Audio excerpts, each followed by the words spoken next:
안녕하십니까. 여러분에게 수익을 남겨주는 남자 베테랑입니다.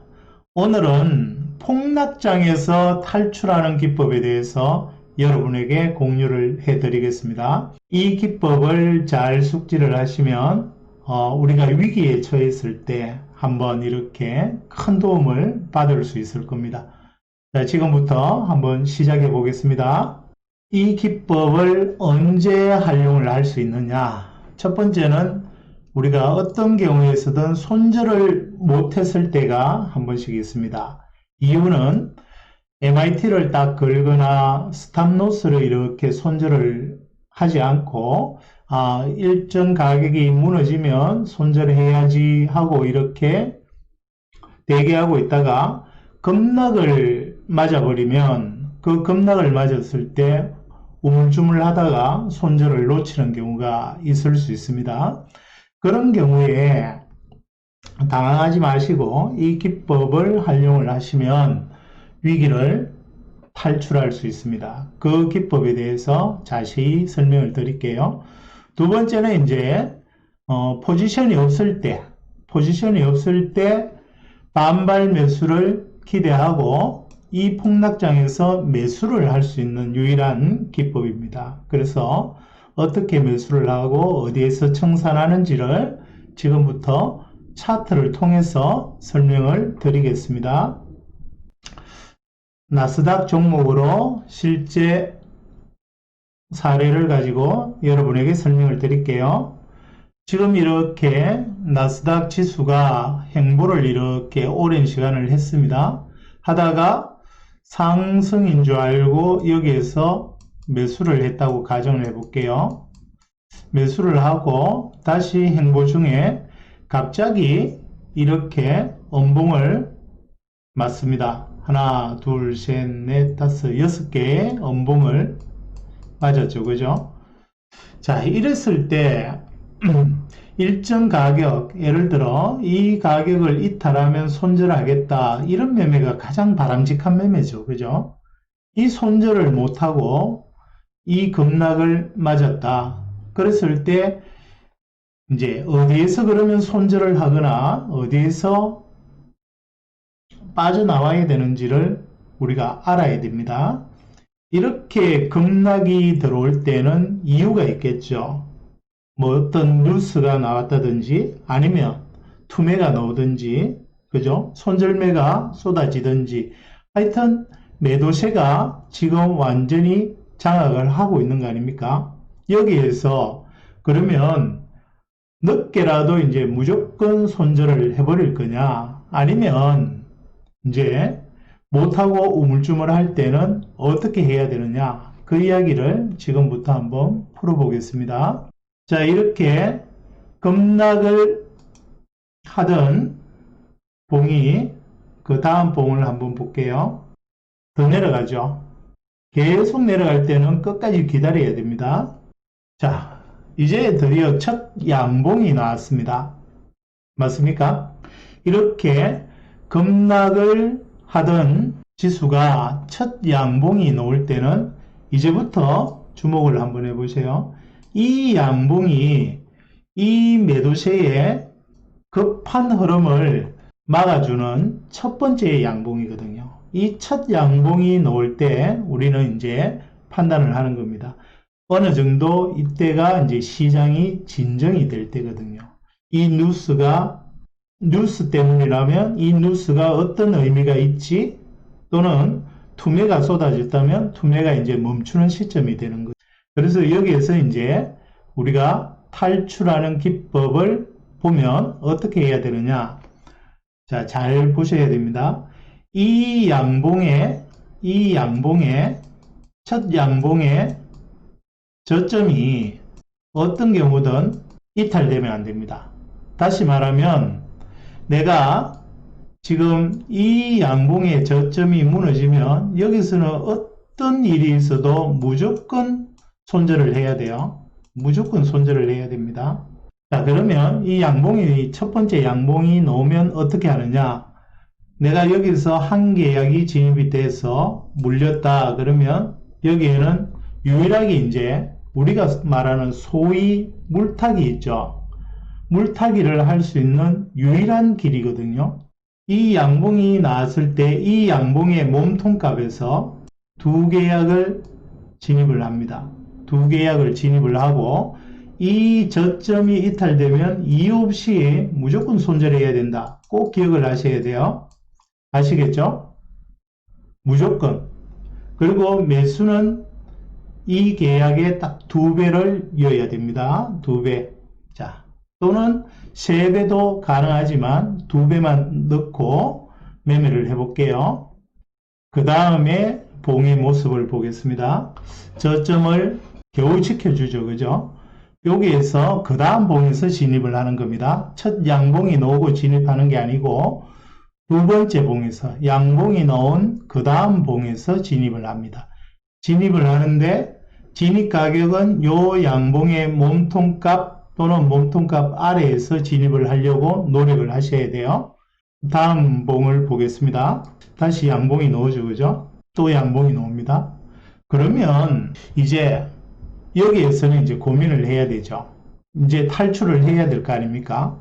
자, 내가 평단이 지금 어느 정도 되겠습니까? 여기에서 한 계약을 잡았다고 가정을 하면 이 계약이 첫 번째 진입이고, 그죠? 여기에서 두 계약이 진입이 됐을 테니까 평단가가 요 정도 되겠죠? 맞습니까? 이 정도의 평단가가 형성이 될 거 아닙니까? 그러면 이유 없이 사실은 평단가에서 빠져나와야 됩니다. 여기에서 무조건 빠져나와야 돼요. 왜?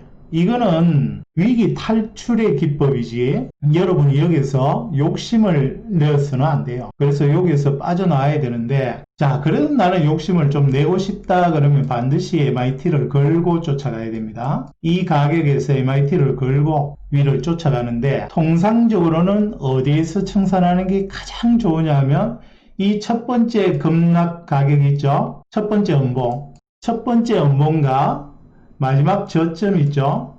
이 저점의 딱 중간값이, 그 중간값이 우리의 목표 가격이 됩니다. 항상 이 중간값에서 어떤 형태든 빠져나와야 됩니다. 아시겠죠? 그 중간값을 도달하는지 한번 보겠습니다. 자, 중간값을 도달하죠. 도달하고 나서는 더 이상 욕심내면 안 돼요. 무조건 여기에서는 청산해야 됩니다. 아시겠죠? 자, 1차적인 청산 자리가 평단가 이상에서 수익을 줄 때, 수익으로 전환이 될 때 무조건 빠져나온다. 이거는 위기를 탈출하기 위한 기법이지, 그죠? 여기에서 수익을 내가 많이 내겠다는 기법이 아닙니다. 꼭 기억을 하셔야 돼요. 그래서 목표가라는 게 이 음봉 사이즈의 정확하게 중간값을 목표로 삼고 진입을 합니다. 그래서 왜 여기에서 한 계약이 물려 있으면 2배 이상을 이어야 되는지, 이 두 번째 들어가는 계약은 손절은 아주 짧죠.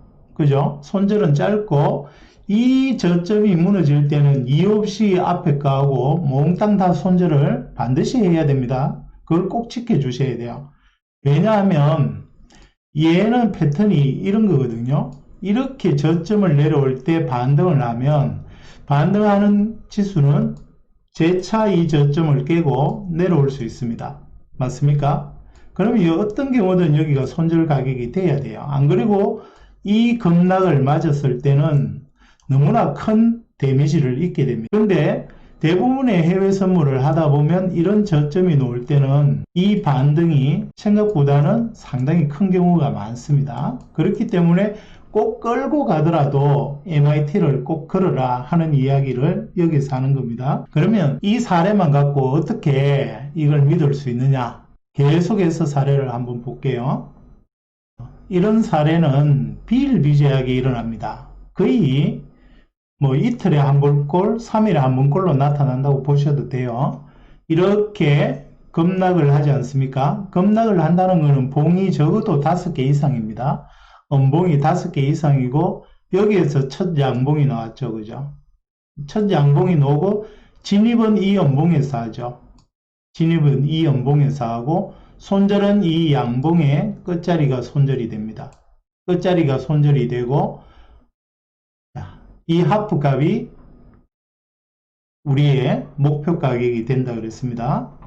이 정도 오면 이제 하프값 이 정도 되겠죠. 그죠? 자, 또 다음 사례를 한번 보겠습니다. 여러분들이 얼마든지 차트에서 이 사례를 연구를 하시면 돼요. 여기 재밌는 사례가 있네요. 그 다음 날입니다. 아까 본 그 다음 날 하루에 한 번씩 이렇게 나오죠. 자, 예를 들어 이 자리에서 그 매매 기법을 했다고 가정을 해볼게요. 그러면 여기에서 진입이 될 거 아닙니까? 그죠? 여기에서 진입이 돼 가지고 자, 이 저점을 깨지는 않았으니까 이 하프값이 어느 정도 될까요? 거의 하프값 가까이 왔겠죠. 그죠?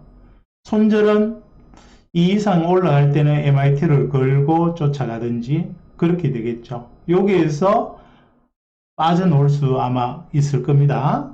손절 수익으로 분명히 전환이 됐을 겁니다. 근데 그 다음 봉을 또 한번 볼게요. 여기에서 이 양봉이 출현이 되고 여기에서 또 진입을 했다고 가정을 해볼게요. 손절은 이 저점이 되겠죠. 그러면 얘의 목표는 이 하프값 요 정도 되지 않겠습니까? 그죠? 얘도 충분히 이제 그 목표값 이상을 초과를 했죠. 또 다른 사례를 한번 보겠습니다.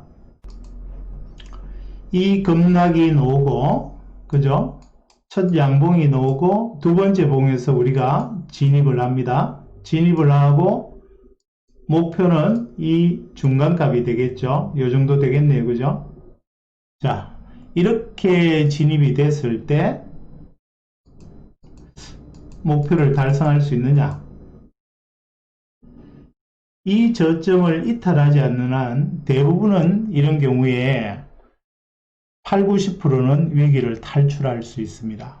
그래서 항상 명심해야 될 거는 연속해서 음봉이 이렇게 쏟아지고 첫 양봉이 나왔을 때 우리가 그 양봉을 확인한 다음에 그 다음 봉에서 진입을 하고 그 진입의 목표는 이 음봉의 몸통 전체의 중간값에서 반드시 이제 빠져나온다. 그래서 우리가 한 번씩 손절을 놓치고 위기에 처했을 때 이 기법을 활용을 하시면 그 위기를 좀 슬기롭게 대처를 할 수 있을 것으로 믿습니다. 자, 실패 사례도 한번 볼게요. 자, 실패 사례입니다. 실패 사례는 이렇게 이제 내려오던 음봉이 5개죠. 그죠? 5개는 조금 부족하지만 그래도 첫 양봉이 나왔습니다. 양봉이 나오고 이 음봉에서 이제 진입을 합니다. 진입을 하고 이 양봉의 끝자리가 손절자리인데 그 다음 봉의 흐름을 한번 보겠습니다. 어느 정도 올라가죠. 그죠? 올라가는데 하프 값을 오기에는 아직은 역부족입니다. 그죠? 그리고 나서 지금 보시는 것처럼 그 다음 봉에서 손절 자리를 위협을 하죠. 그걸 그래도 지켜줍니다. 그 다음 봉에서 여지없이 무너져 버리죠. 그죠? 이렇게 100% 이게 성공하는 건 아니니까 이 기법을 활용할 때는 1차적인 목표가 뭐다? 예, 이 위기에서 탈출하는 게 1차적인 목표다. 자, 그런데 더 중요한 거는 항상 우리가 이런 패턴도 기억을 해야 됩니다. 이렇게 저점을 내려오다가 반등 후에 다시 이 저점을 깨버리지 않습니까? 이렇게 깨는 흐름이 나올 때는 이제는 하락 파동의 연속 파동이잖아요. 그죠? 그리고 나서 이 외바닥으로 올라가는 것보다는 땅바닥으로 이렇게 반등할 때가 두 번째 반등이 더 신뢰도가 높습니다. 그래서 이 지점에서 그 다음 흐름을 같이 또 한번 볼게요. 마치 약 올리듯이, 그죠? 여기에서 한번 이 봉이, 그죠? 저점을 한번 확 깨고는 보라는 듯이 또 반등을 하죠. 그래서 이런 경우에도 어떤 경우든 손절은 이 자리를 절대 지켜주셔야 돼요. 여기서 버티면 안 돼요. 여기서 버티면 영원히 다시는 안 돌아올 수 있습니다. 그걸 꼭 기억하셔야 되고, 오늘 이 자리가 우리가 두 가지를 배웠는데 다시 한번 정리를 해볼게요. 자, 오늘 배운 기법을 총정리를 한번 해보겠습니다. 이렇게 음봉이 5개 이상, 반드시 5개 이상 연속해서 발생이 되고, 그 첫 양봉이 나왔을 때는, 그 첫 양봉이 출현이 됐을 때는 그 다음 봉에서 우리가 진입을 하고요.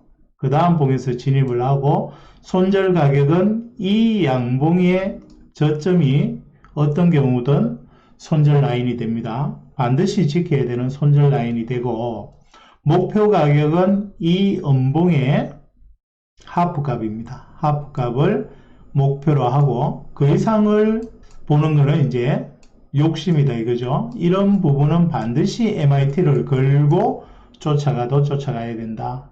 더 이상은 욕심내지 말자.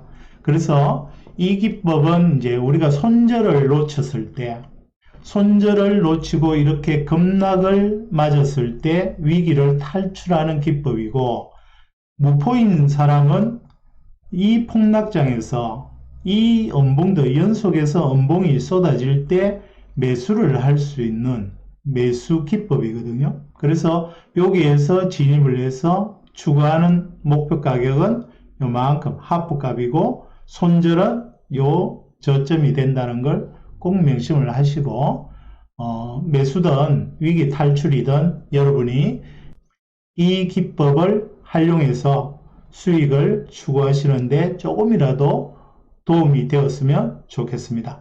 자, 지금까지 돈 벌어주는 남자 배태하였습니다. 감사합니다.